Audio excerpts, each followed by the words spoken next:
말투 하나만 바꿔도 인사평가가 달라진다. 그냥 직장인. 팀장님 보고 드릴 게 있습니다. 센스 있는 직장인. 팀장님, 지금 잠시 시간 괜찮으세요? 보고 드릴 게 있습니다. 볼수록 기분 좋은 사람으로 만들어주는 메이크업 말투 3단계 전략. 직장인 자기계발서 1위. 모든 관계는 말투에서 시작된다. 위즈덤 하우스 미디어 그룹. 다이어트를 위한 꿀팁! 동결건조 채소와 곡물, 단백질, 그리고 효소와 비타민, 미네랄로 만든 다이어트 전용 그린 스무디로 하루 한두 끼만 바꿔 드세요. 비타샵 그린 스무디 다이어트 1522-6648 1522-6648 혹은 비타샵을 검색해주세요. 엄마! 가글 했는데 입에서 뭐가 나왔어! 그거 올리덴탈 체크 가글이라 그런겨. 지금 쓰고 있는 가글 사용 후 확인해 보셨나요?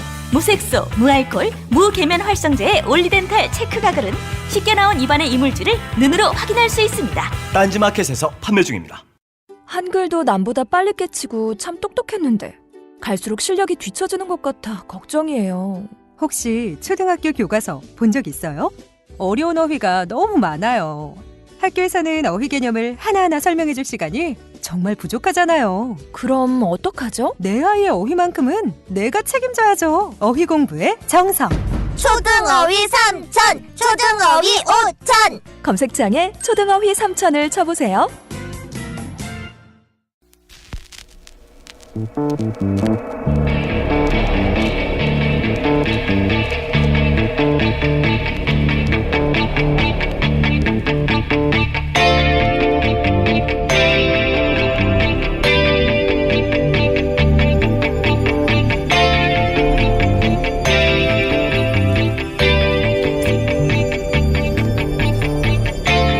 안녕하세요, 김호준입니다.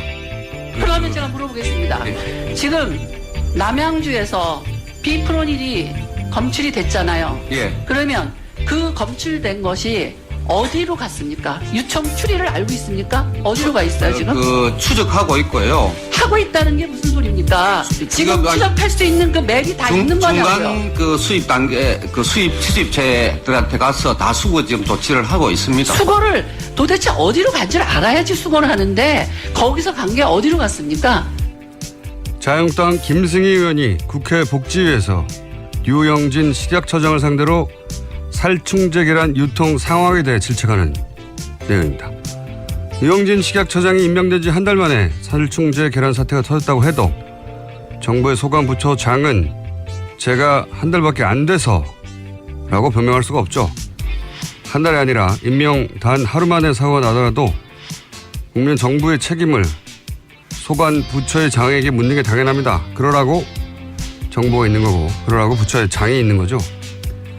그런데 작년 국정감사 때 기동민 의원이 살충제 계란 문제를 최초로 지적하면서 밝힌 바로는 2014년, 2015년, 2016년 계란의 농약 잔류 검사가 전무했습니다.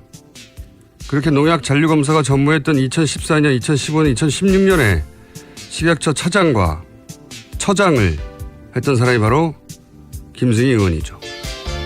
전 국민이 현 식약처장을 질타해도 적어도 김 의원은 그러면 안 되는 거죠. 똥을 싼 당사자가 똥을 치우는 사람한테 이러는 건 웃기는 겁니다. 김호준 생각이었습니다.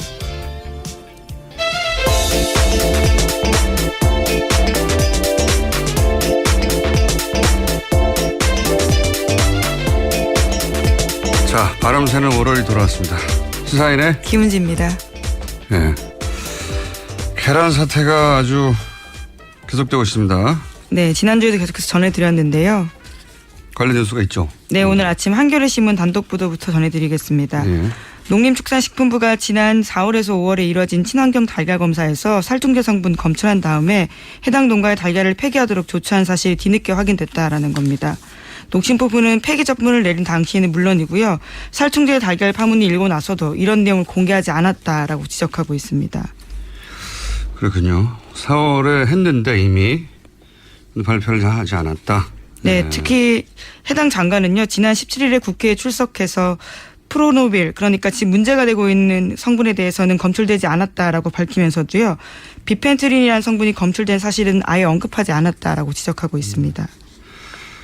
그리고 식약처에서 이 계란 안전에 관한 종합 대책을 이미 만들었었는데 시행을 하지 않았다, 이런 뉴스도 있지 않습니까? 네, 이 또한 국민일보 단독 보도인데요. 식품의약품안전처가 1년 전에 계란 안전에 관한 종합 대책을 만들고도 발표 시행하지 않았다라는 겁니다. 그러니까 김영건 의원실 입수한 자료에 따른 내용인데요. 계란 안전 관리 대책 초안에 따르면 관련된 문제들이 충분히 지적돼 있었다라고 합니다. 하지만 식약처는 작년에 이것을 공식 발표하지 않았다라고 합니다. 이게 이제 국회 차원에서 처음 거론된 건 작년 10월에 기동민 의원이 이 살충제 계란 문제를 얘기했었어요. 근데 당시 박근혜 정부는 모든 농장에 아무 이상 없다라고 발표를 했었고, 예. 그리고 지금 보도로는 1년 전부터 계획이 있었고 올해 4월에도 검출이 됐는데 발표를 안 했다는 거잖아요. 예. 지금 사실 식약처장이 코드 인사라고 비판하거든요. 코드 인사. 예. 노무현 정부 때 만들어진 단어인데, 원래 이제 정치는 자기들 정치적 가치관을 국가 정책으로 실현하려고 집권하는 거기 때문에 자기 정치 철학과 같은 사람들로 원래 정부를 구성하는 거예요. 예, 당시 노무현 대통령의 반박이기도 했었습니다. 전 세계가 다 그런 겁니다. 코드가 그러니까 맞지 않는데 코드를 어떻게 꼽느냐라는 거였는데요. 누가 정반대 주장하는 사람들은 정부를 구성합니까? 근데 이 공격거리가 안 되는데 이걸 공격하는데, 식약처장이 지금 코드 인사냐 아니냐는 지금 사태하고는 무관한 거죠. 이게 몇 년간 살충제를 계란에 뿌려온 게 한 달 전에 임명된 식약처장이 뿌리라고 한 게 아니잖아요. 근데 물론 그 누적된 문제를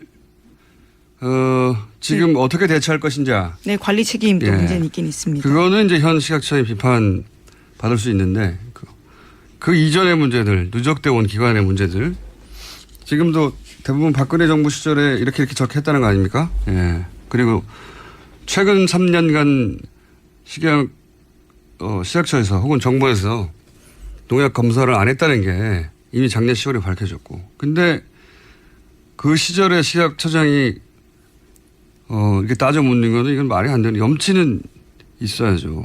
내가 있을 때 검사했었어야 하는데 못해서 죄송하다 하고 사죄를 해도 못할 판에 그걸 따지는 건 정말 웃긴 일이죠. 근데 어쨌든 저희가 이 살충제 계란 관련해서는 오늘 3부에서 독성에 관한 최고 전문가를 모시고, 사람들 제일 궁금한 게 그거거든요. 뭐가 되나.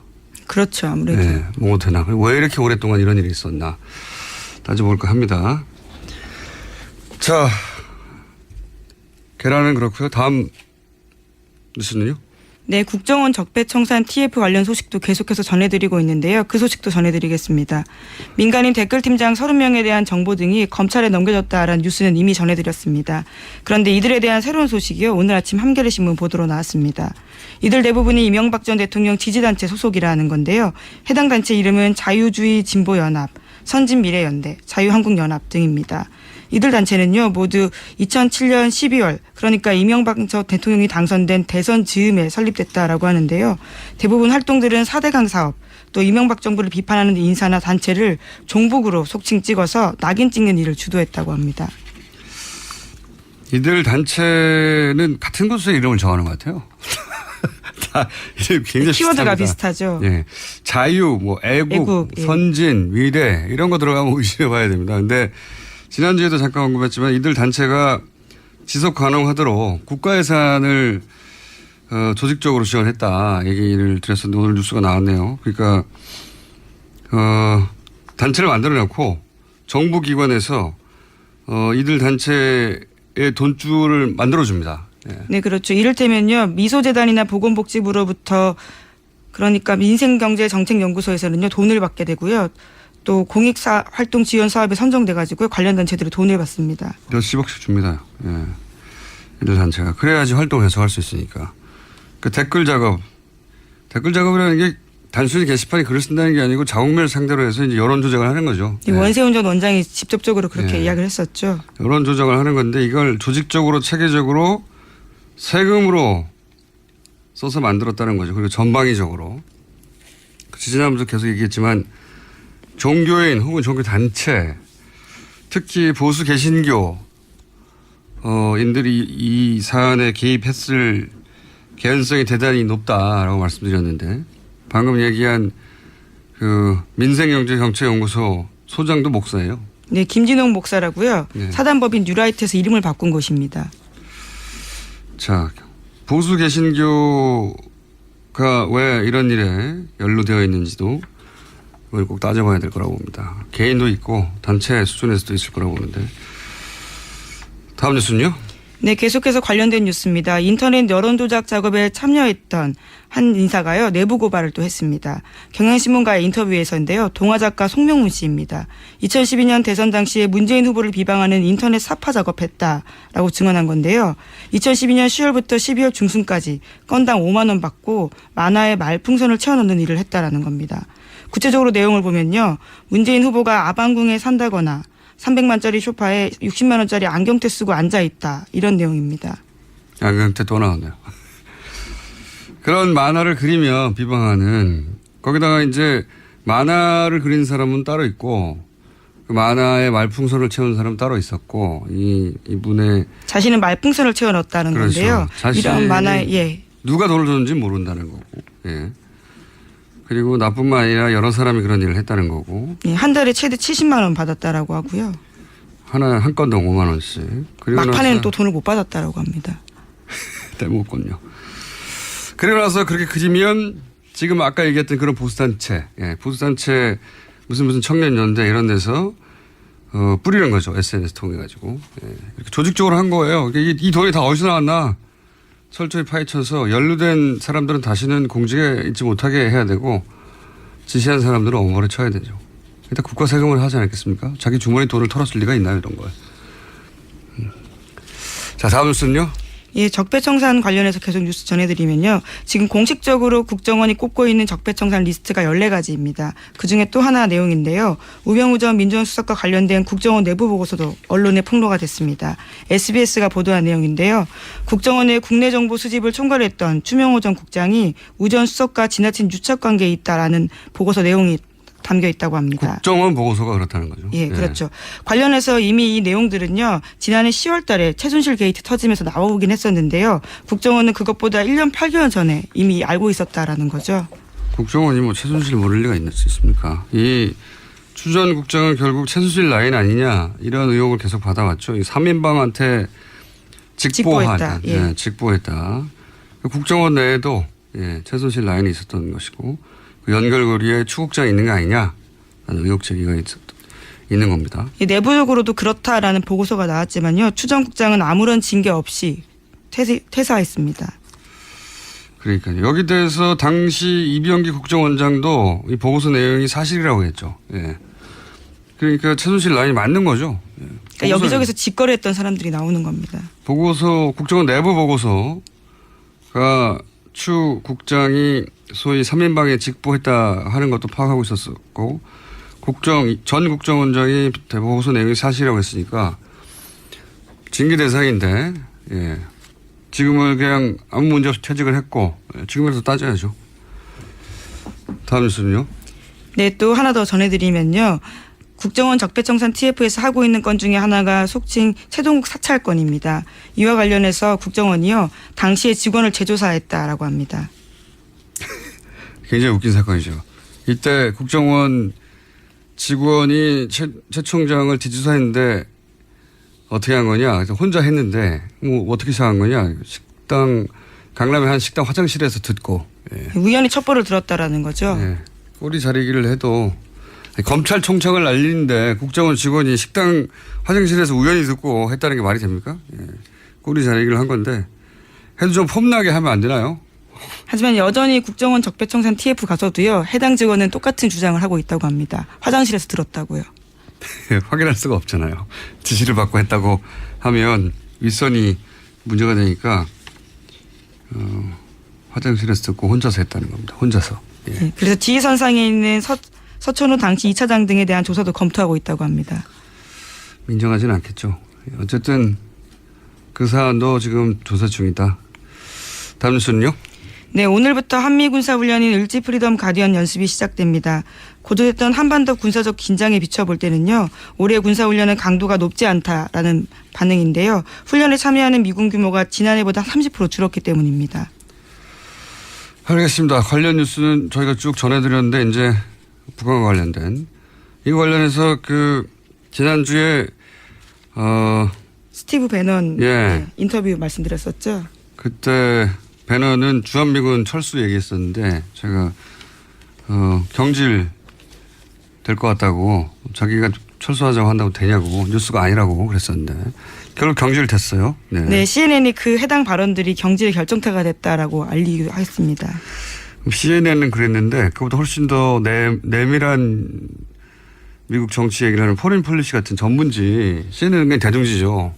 포린 폴리시는 전문지고, 전문지 분석을 보면 저는 포린 폴리시 따로 봅니다. 갑자기 왜 여기서 갑자기 깨알같이 자랑을 하시는 건가요? 생각이 나서. 이게 밀려난 건 그런 발언 때문이 아니다라는 분석이 있어요. 뭐냐면 여기는 이제 전직 외교관이나 전직 관료들이 혹은 전문가들 분석해서 많이 쓰거든요. 네, 정치 전문 분석 매체죠. 폴리티코. 포린 폴리시에서 재밌는 기사가 있어서 이 관련해가지고 뭐냐면 트럼프 대통령은 뉴스에서 자기보다 이름이 자주 등장하는 사람을 자른답니다. 이 분석은. 질투심에 의한 해고라는 건가요? 그러니까 배넌도 최근에 뉴스에서 주목도가 굉장히 높아지고 그래서 견딜 수 없어서 잘라버린 거라고 하고 이 예를 쭉 듭니다. 그러면서 예를 들어서 국가안보보좌관 플린 러시아 스캔들에 연루돼서 잘렸다. 네, 그렇게 알려져 있죠. 이게 이제 예를 들어 CNN 같은 대중지의 분석이라면 여기서는 그게 아니고 플린이 러시아 스캔들에 연루됐다고 했을 때는 안 잘랐대요. 그런데 이제 플린이 점점 이름이 자주 등장하자 자신이 다른 누구보다 주목받는 걸 좋아하는 사람이 트럼프 대통령인데 그래서 백악관 공식기구를 통해서 발표를 안 하잖아요. 트럼프 대통령은 국가 정책과 관련된 중요한 결정을 먼저 트윗해버립니다. 그렇죠. 트윗으로 그냥 해버리는데 그래서 자기보다 뉴스에 더 많이 나오는 순간 트럼프 에고를 건드려서 잘린다는 공식이 있답니다. 개인적으로 저는 이 분석에 동의하는 게 제가 오랫동안 정치인들 봐왔는데 그 의사결정을 보면 조국과 민족을 위해서라고 포장을 하지만 실제 보면 대단히 찌질하고 사적이고 사소하고 자기 기분이 나쁘다든가 아니면 죄가 밉다든가 얄미워 죽겠다든가 이런 걸로 결정해요. 네. 그걸 이제 공적인 양 포장하는 경우가 아주 많죠. 그래서 저는 이 분석에 동의하는 바입니다. 아니 대통령이 이렇게 찌질하겠냐. 대통령 사랑 아닙니까? 미국 대통령은. 그럴 가능성이 있다. 좋지 않은 리더의 대표적인. 아니 많은 정치인이 리더일 수 있을 것 같아요. 그런 사감으로 정치를 하는데 그리고 그래서 역사는 그렇게 사소한 일로 움직인다 이거죠. 하필이면 그런 사람들 중요한 직책에 가 있어서. 근데 어쨌든 이 거창하게 뭐 백인주의하고 막 복잡하게 분석하는데 그게 아니고 뉴스에 너무 많이 나와서 잘렸다라는 게 이 포리폴리스의 분석이고 저도 동의하는 바다. 하지만 또 새로운 자신의 매체로 또 돌아가기로 했기 때문에 여전히 뉴스에 많이 나올 가능성이 있지 않습니까? 그건 자기 매체고요. 다른 뉴스가 다뤄주는 건 다른 거죠. 자, 오늘 여기까지 하겠습니다. 지금까지 시사인의 김은지였습니다. 감사합니다. 골반 잡자 바로 잡자 바디로직 허리 통증 바로 잡자 바디로직 2017년 쿨 썸머 바디로직 라이트 출시.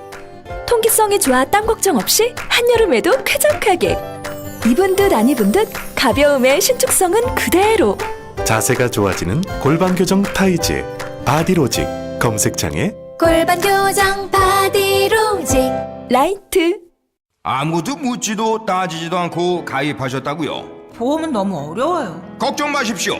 마이보험 체크가 도와드립니다. 1800-7917 마이보험 체크로 지금 전화 주세요. 1800-7917 이미 가입한 보험이나 신규 보험도 가장 좋은 조건을 체크해서 찾아드립니다. 인터넷 한글 주소 마이보험.com 또는 카카오톡에서 아이디 검색 마이보험을 친구 추가하여 상담하실 수 있습니다. 모닝똥? 제겐 사치였죠. 내가 토끼인지 토끼똥이 나인지 내가 변을 본 것인지 변을 당한 것인지 나는 바나나이고 싶다. 간혹 구렁이이고도 싶다.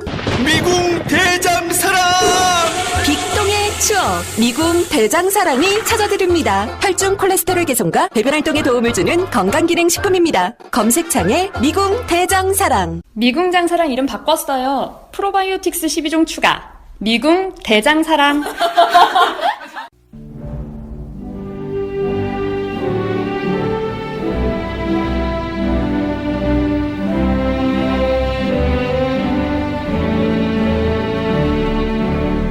친애하는 국민 여러분, 안녕하십니까. MB입니다. 제가 오늘 오랜만에 나왔습니다. 사실 여러 가지로 별로 나오고 싶지 않았는데, 그랬더니 엠마는 또 안 움직입니다. 또 원래가 거물급이잖아. 근데 그런 내가 이래 나온 이유는 오늘 위험 문제가 나온다는 보고를 받았습니다. 응? 여기 진짜 문제야 이거. 여기 왜 이래? 이 소굴이야 소굴 이거. 김어준이 하나만 해도 이카는데 주진우가 주진우를 갖다 이거 후라시키면 어떡하나 이거. 제대로 된 인간 아닌데 이거 주진우 이거.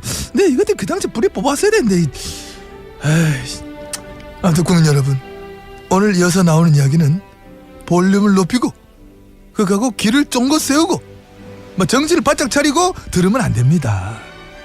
이거를 믿고 계속 파헤치고 배우가 눕고 이거 그래 한번 파헤쳐 보자 이래 휘둘리면 안 됩니다. 이거 안 됩니다. 이것들 김어주이 주진우 이거 하자입니다. 이것들 귀 쫑긋 세우고 듣지 마라 이거는. 주진우 이건 내가 그때 강화냈더만 안 됩니다.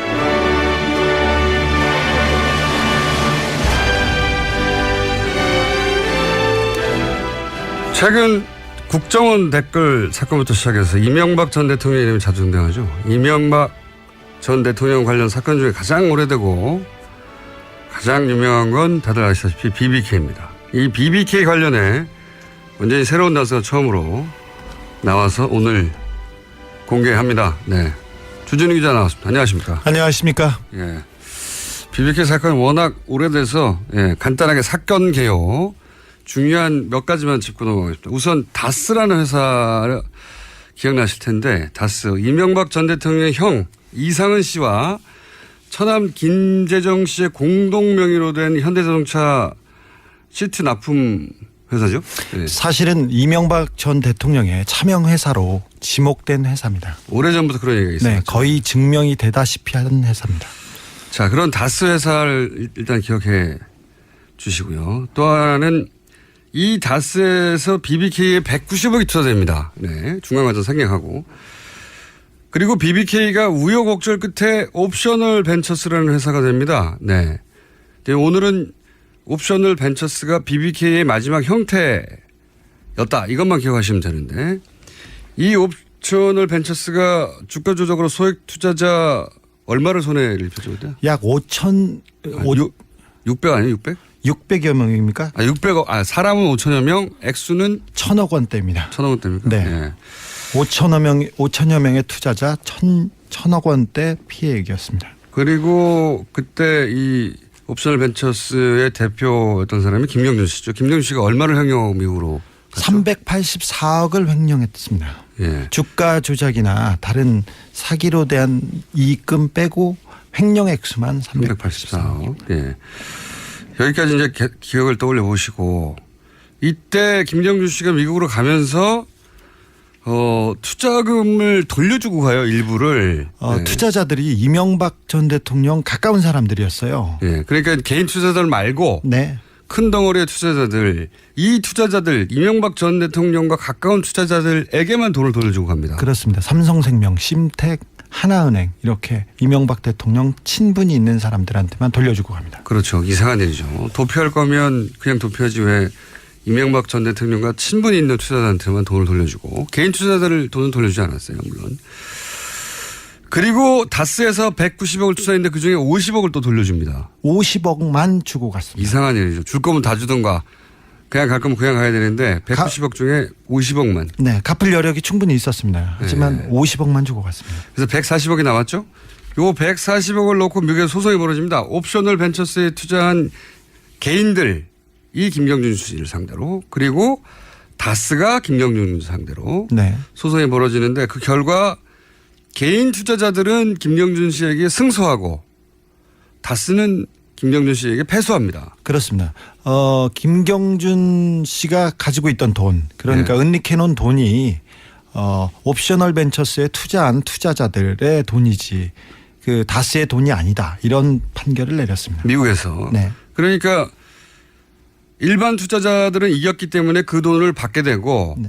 다스는 졌기 때문에 다스에 줄 필요가 없는 거예요. 미국에서 소송을 해서. 일단 그런 상태였습니다. 일단 그런 상태인데 진짜 이상한 일이 다시 벌어지죠. 뭐냐면 이 140억을 재판에서 이긴 일반 투자자들한테 돌려준 게 아니라 재판에서 져서 돈을 줄 필요가 없는 다스한테 이 140억을 줍니다. 2011년 2월의 일입니다.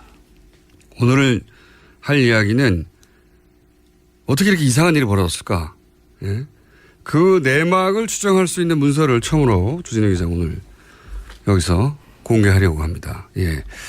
이 이야기가 이해하기 어려울지 모르는데 간단하게 말하면 140억, 그러니까 여러 가지 복잡한 사건 끝에 BBK의 후신인 회사에 140억이 있었어요. 스위스 계좌에. 네.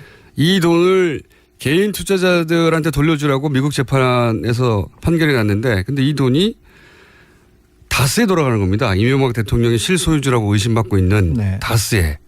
어떻게 이게 다스에 돌아갔을까? 라는 이유를 추정할 수 있는 문서를 지금 한보따리 노란이죠. 핑크색 보따리에 쌓아서 왔어요. 정말로. 예. 보자기입니다. 보자기에 싸가지고 와가지고 지금 보자기를 풀었습니다. 안에 문서가 잔뜩 들어있는데. 자, 첫 번째 공개할 문서는 뭡니까? 다스의 회의록입니다. 다스 회의록. 어떤 회의록입니까? 다스와 옵셔널 벤처스 관련된 소송 관련된 회의인데요.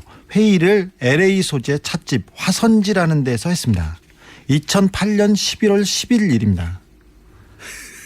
몇 시부터 몇 시까지도 있나요? 몇 시부터 몇 시까지도 있고요. 네. 11월 10일 날 하고 그다음에 11월 11일 날 양 이틀간에 걸쳐서 2시간 반, 5시간 뭐 이런 식으로. 그 다스의 내부 회의록인 거죠, 이게? 네, 그렇습니다. 네, 내부 회의록인데. 네, 다스 내부에 다스의 이사 신아무개 씨, 다스의 계장 참여했고요. 그리고 미국 변호사들이 참여했고 오세경 변호사라는 사람도 참여했고 여기에 LA 총영사 김재수라는 사람이 참여합니다. 사기업 소송에 왜 LA 총영사가 참여하는 겁니까? 이 김재수라는 분이 BBK 때 김경준하고 소송할 때 이명박 측 변호인이었어요, 원래. 네. 근데 그분이 갑자기 이명박 대통령이 당선되자마자 네. 한국 외교사상 처음으로 해외 동포 출신 변호사를 그냥 총영사를 시켰어요. 네.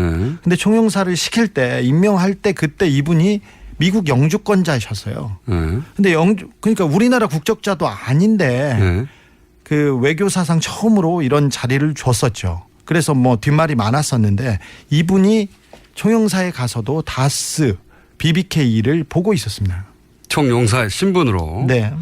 그러니까 그 외교관이 사기업 소송을 외교관이 되기 전부터 맡았던 사건을 외교관이 된 이후에도 계속 맡았다는 거 아닙니까? 그렇습니다. 그러니까 사기업 간의 거래, 사기업과 개인 간의 그 소송을 네. 외교관이 맡았습니다. 네, 총영사관이 가서 회의에 참석했다라는 네. 문서가 지금 다스 내부 문서 어떻게 보고 있어요? 그거 나중에 얘기하기로. 네. 내부 문서로 나온 거죠. 네. 그다음 문서는 뭡니까?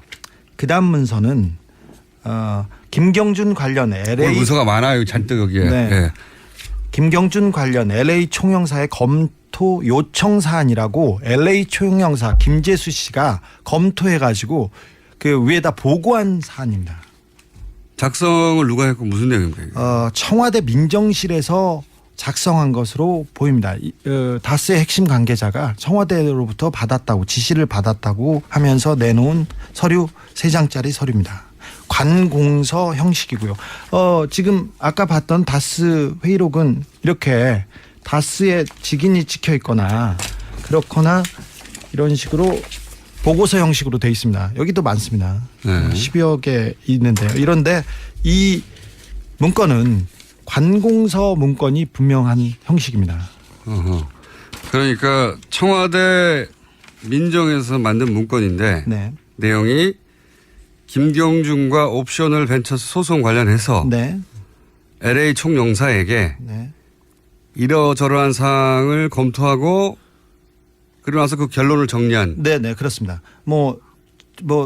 이 문건의 내용을 보면 스위스 계좌에 대한 동결 조치 필요, 한국 정부 차원의 동결 요청 가능성 그렇게 하면서 에리카 김 이보라에 대한 범죄인 인도 청구는 어떻게 해라. 그리고 어떤 수사를 근거로 동결 요청 가능한지 그리고 해외 도피 사범 시효 정지 규정을 인도 청구에 가능한지 이것도 하라고 합니다. 결론은 이렇게 나옵니다. 한국 정부 차원에서 스위스 계좌의 동결 요청은 어려운 것으로 보임. 그러면서 다른 내용을 추가 검토하라고 지시한 내용입니다.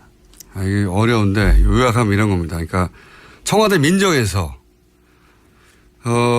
옵셔널 벤처스와 개인 투자자 간에 벌어진 소송이 아까 있다고 그랬지 않습니까? 140억 돌려받기 위해서. 그 소송 쟁점이 뭔지 어떻게 해결할 건지를 LA 총영사 민정이 외교관한테 사기업 소송을 쟁점을 정리해서 보고하라고 한 거예요. 이해하셨죠? 예. 이때 청와대 민정이 누굽니까? 담당자는 있습니다. 담당자는 있는데 이름 밝힐 수 없나요 지금? 네.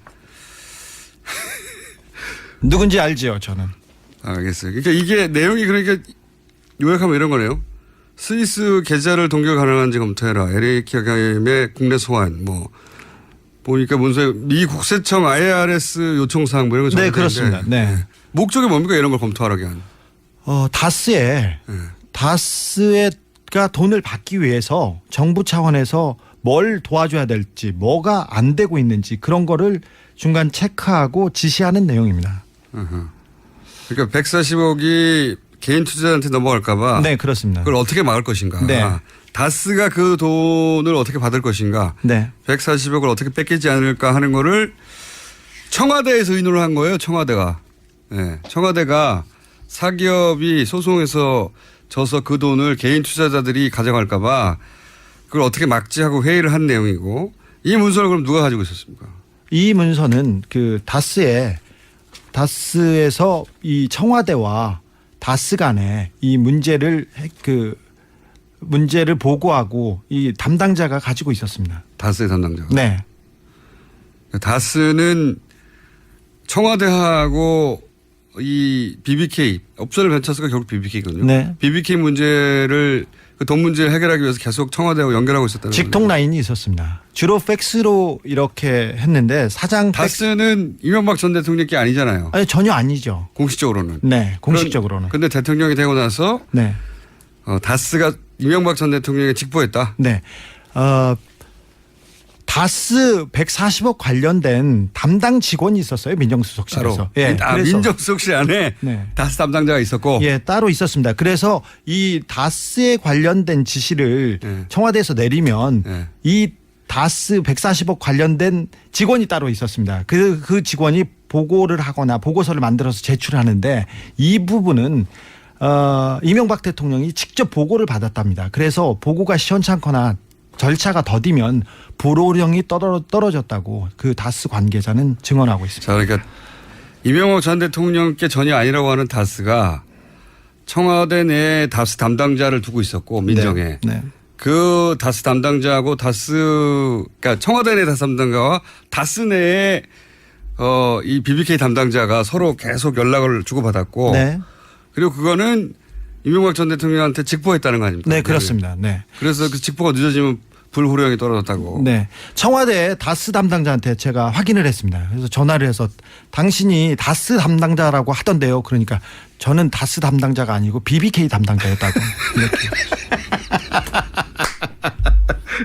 자신은 네. 다스라는 회사를 담당한 게 아니라 BBK 그러면 인정한 거네요. 저희가 담당했다는 거.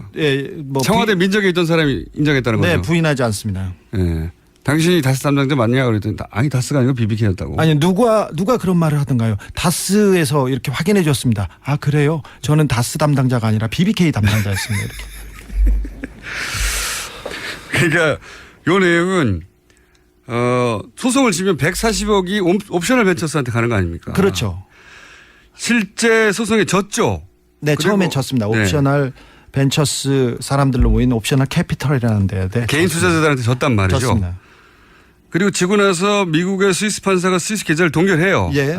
미국의 판사가 스위스 계좌를 동결해요. 그러니까 미국 연방 정부와 스위스 정부한테 그 동결 조치를 요청해서 그러니까 미국 연방 정부, 스위스 정부, 스위스 은행이 동결한 겁니다. 그 돈을 김경준 씨 계좌를 동결해 버렸어요.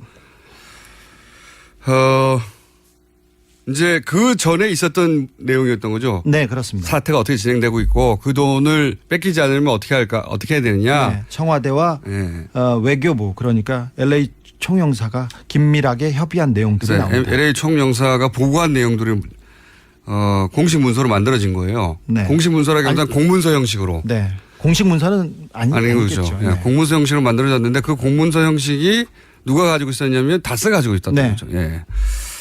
세 번째 문서는 뭡니까? 문서가 오늘 많아요. 아주 세 번째 문서. 2012년 3월 14일 그러니까 140억을 다스가 돌려받은 이후에 그 작성된 문건인데 공동방어 협약 대응 방안이라고 합니다. 공동방어 협약 대응 방안. 네. 예, 협의자는 김재수 변호사. 다시 그러니까 LA 총영사. LA 총영사와 양 땡땡 변호사. 이 사람이 청와대 BBK 다스 담당자였습니다. 양 땡땡. 네. 이 사람 내용을 보면요.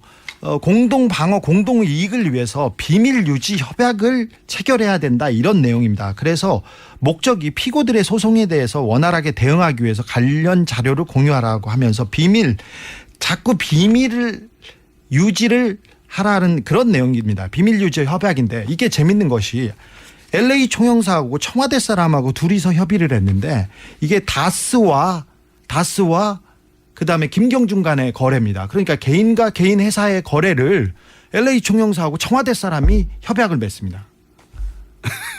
이해 가시는지 모르겠는데 어려워요. 제가 설명을 하자면 소송을 지면 140억이 개인 투자자들한테 가잖아요. 근데 그 140억을 뺏기기 싫은 거죠. 뺏기기 싫어가지고 이 LA 총영사 BBK를 계속 다뤘던 LA 총영사인 김재수 변호사, 네. 변호사하고 청와대 민정이 그런 일이 벌어질 때 돈을 뺏기지 않기 위해서, 돈을 뺏기지 않기 위해서 김경준 씨와 다스가 공동 방어 협약을 맺어야 한다 이거 아니에요? 네, 그렇죠. 무슨 얘기인지 이해하셨어요? 140억을 다스가 김경준으로부터 받았습니다. 받고 나서.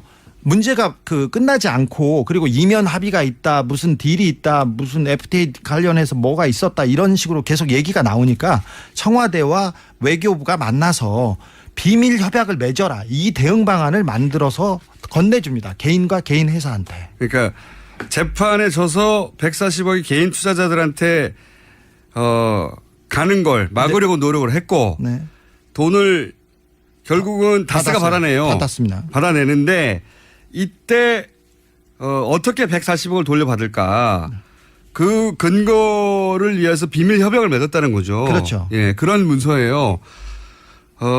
그리고 그 내용을 보면 계약 근거를 남기지 말고 구도 약속으로 처리를 해라. 그렇죠. 서류 정보는 꼭 구두로 하라는 겁니다. 서류를 구두로 하라는 내용이 서류로 남아 있어요. 네. 그 비밀 협약 유지 이런 계약서 그러니까 이런 영문 계약서를 청와대와 그 LA 총영사에서 만들어서 그 개인과 개인 회사한테 건네주는 거죠. 이해가 하셨는지 모르겠는데 이게 전부 다 140을 뺏기지 않기 위해서 청와대와 외교부가 그 내부의 담당자가 같이 움직였다는 거고요. 그래서 140억을 결국 뺏기지 않죠. 네, 그렇습니다. 뺏기지 않고 140억을 뺏겼다기보다는 개인 투자자가 정당하게 돌려받아야 될 돈이었는데 그 돈을 다스가 돌려받습니다. 적어도 김경준이 가질 수 있는 돈이었습니다. 왜 그러냐면 자기는 13년 동안 BBK 공범인데 종범이지 않습니까 사실은. 그런데 주범은 빠져나가고 혼자서 그 멍해를 다 썼으니까 적어도 주지 않아도 되는 돈인데 뺏겼죠. 그 돈을 어떻게 돌려받을지를 연구한 문서라고 보시면 됩니다. 네. 이건 자세한 내용은 이게 만약에 다시 수사가 이루어진다면 제출될 내용인 것 같고. 네. 김경준 씨가 너무 괴롭혀가지고 감옥에 있는데 이명박 측에서 너무 괴롭혀서 가족과 자기를 괴롭혀서 안 줄 수가 없었다 이렇게 얘기하고 있습니다. 김경준 씨의 주장은. 네. 그러니까 140억을 재판에서 개인 투자가 이겼는데 안 주고 다스한테 돌려주는데 돌려줄 필요가 없는 다스한테. 네. 근데 그 김경준 씨는 자기가 가족을 너무 괴롭혀서 줄 수밖에 없었다. 네. 이런 얘기잖아요. 네. 근데 다스한테 그렇게 돌려주면 김경준 씨가 대신 얻을 게 있어야 되잖아요. 그렇죠. 얻을 게 뭐였습니까? 그 이면 합의에 대해서는 지금 밝혀지지 않았는데 김경준 씨는 내심 가족들에 대한 소송을 다 취하하고 그건 됐습니다. 네, 그리고 이루어졌죠. 자기를 풀어줄 줄 알았대요. 그리고 풀어줄 줄 알았겠죠. 네, 다스의 이 140억 담당자도 풀어주기로 했답니다. 풀어주기로 했는데 다스의 담당자도. 네. 네. 그런데 돈을 받고 나서 네. 그 윗분이 이명박 대통령께서 마음을 바꿔가지고 안 풀어줬답니다. 돈은 다 받았으니까. 이 앞에 문서들은 140억을 돌려받기 위해서 노력한 내용들이에요. 요약하면 결국은 그 디테일은 몰라도 됩니다. 그런데 그게 이제 문서로 확인됐다는 게 처음인 거고, 그런데 그 140억을 돌려주면 가족도 안 괴롭히고 자기도 풀려날 줄 알았는데 다스 담당자도 그렇게 알고 있었는데 근데 그냥 안 풀어준 거 아닙니까? 그냥 입을 싹 씻었다. 그런 내용이고요. 실제 그러고 나서 140억을 다스가 받고 나서 당시 기소중지 상태였던 에리카 김이 입국을 했죠? 예, 입국해서 이틀간 조사를 받았습니다. 서울지검 특수일부에서. 관련 혐의를 다 털고 다시 출국을 했죠? 네. 그때 인터폴에 수배를 하겠다 아니면 범죄 인도인 조약을 진행하겠다 이렇게 협박을 했는데요. 아무것도 무혐의로 털어주고 바로 보냈습니다. 네. 그게 그러니까 이 140억 딜의 패키지의 일부가 아닐까 이런 추정이 가능한 거죠. 네. 왜냐하면 세 번째 문서에 좀 전에 얘기한 근거를 남기지 말고 구두 약속으로 처리하라 했기 때문에 실제 문서가 있는 건 아닌 거죠. 이 합의에 대해서. 합의 문서가 있으리라고 봅니다. 그래요? 그런데 거기에 문서를 남기지 말라는 문서가 있잖아. 네, 그렇지만 김경준 씨나 구체적인 것은 아니고 러프하게는 있으리라고 봅니다. 다스의 담당자가 김경준을 풀어주는 부분을 거기다가 넣었었나 봐요. 처음에 초안에 넣었는데 청와대한테 엄청 혼났다. 호통을. 그러니까 서로 합의를 할 때 김경준 씨의 석방도 문서로 남겼다가 다스 담당자의 얘기입니다. 네. 이명박 대통령이 불효령이 떨어져가지고 자기가 엄청 혼났다는. 그래서 김경준 석방은 그 문서에서 빠졌다. 네, 그런 디테일은 빠지고 그냥 몇 가지 조항은 남은 이면 계약서가 있는 것으로 보여진다. 네.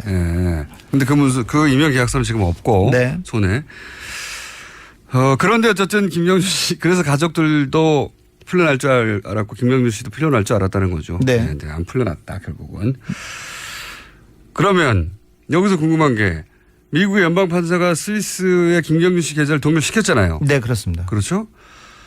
근데 그걸 감옥에 있던 김경준 씨가 그 계좌를 풀었다는 거 아닙니까? 결국은. 그렇죠. 감옥에서 마법을 부려가지고. 이게 어떻게 가능하죠 이게? 사실은 검찰의 도움이 없이는 이게 불가능한 일인데 검찰이 지속적으로 김경준 140억을 빼내기 위해서 도와줬다는 정황들은 여러 개 있습니다. 근데 그 중에 하나를 제가 공개하겠습니다. 김경준 씨의 편지인데요. 편지. 2010년 2월 9일 날 보낸 겁니다. 김기동 부장검사님, 잘 아시다시피 김기동 부장검사는 BBK의 주 검사님이셨고요. 김기동 부장검사는 김경준한테 형이라고 부르라고 하면서 회유 협박을 했다고 그렇게 지목된 그 사람입니다. 새해 복 많이 받으세요. 계속 바쁘신 하루를 보내시겠네요. 언제나 신경 써주셔서 감사합니다. 이렇게 얘기하고 김양수 검사님을 뵙습니다. 김양수 검사님이 좋은 자리로 가가지고 굿뉴스를 들었습니다. 이런 얘기하면서 형 집행 순서 변경 신청서는 김양수 검사님 말씀대로 이렇게 됐습니다. 이렇게 얘기하면서 맨 마지막에 더 이상 실망을 주지 않게 도와주세요. 이렇게 얘기합니다. 그리고 저희 누나는 6월 전에 들어오는 것이 좋을 것 같다고 전달하였습니다. 아마 누나가 확인 전화를 드릴 겁니다. 이렇게 하면서 김경준 올림 이렇게 하는데 자 6월 전에 들어오는 것이 좋겠다. 그 6월 전에 들어오는 것이 좋겠다. 누나가 확인 전화를 할 것이다. 이 딜 관계에 관해서 김경준이 계속 검사하고 얘기하고 있었던 정황이 보입니다. 형 집행 순서를 바꾼다는 거는 미국에 가서 형을 사는 게 가능해진다는 얘기거든요. 여러 가지 얘기가 뭐 그 편의를 봐주기로 했고. 김경준 씨가 미국으로 이송되는 걸 원했고. 네, 뭐 그렇죠? 이런 식이죠. 그래서 신청서 허락을 도와주셔서 감사합니다. 정말 감사드립니다. 이런 내용이 있습니다. 김경준 씨가 미국으로 한국을 떠나서 이송되는 걸 원했고 그런 걸 이용해서 그리고 누나를 털어주는 거를 털어주길 원하는 걸 이용해서 이런 딜을 시도한 것으로 보이는 내용이네요. 네네, 그렇습니다. 네, 검찰과는. 네. 이렇게 해주면 이렇게 해줄게 일부가 본인을 미국으로 이송하고 누나는 언제 들어와가지고 이 문제를 털고 예. 그 내용이 이제 편지에 일부 담긴 거죠. 네. 예. 그러면 이 민정에 있던 안모 인사나 외교부 인사가 자신들이 이 사건에 BBK 사건에 연루돼 있다는 걸 인정하긴 했습니까? 아까 말하신 대로 그 양모 씨는 인정했고. 인정했고요. 김재수 변호사는 전화를 계속 피하고 있습니다. 근데 김재수 변호사는 다스 다른 회의록 제가 가지고 있는 한 100여 건의 서류에 다수 등장해서 이 사람은 피해갈 수도 없습니다.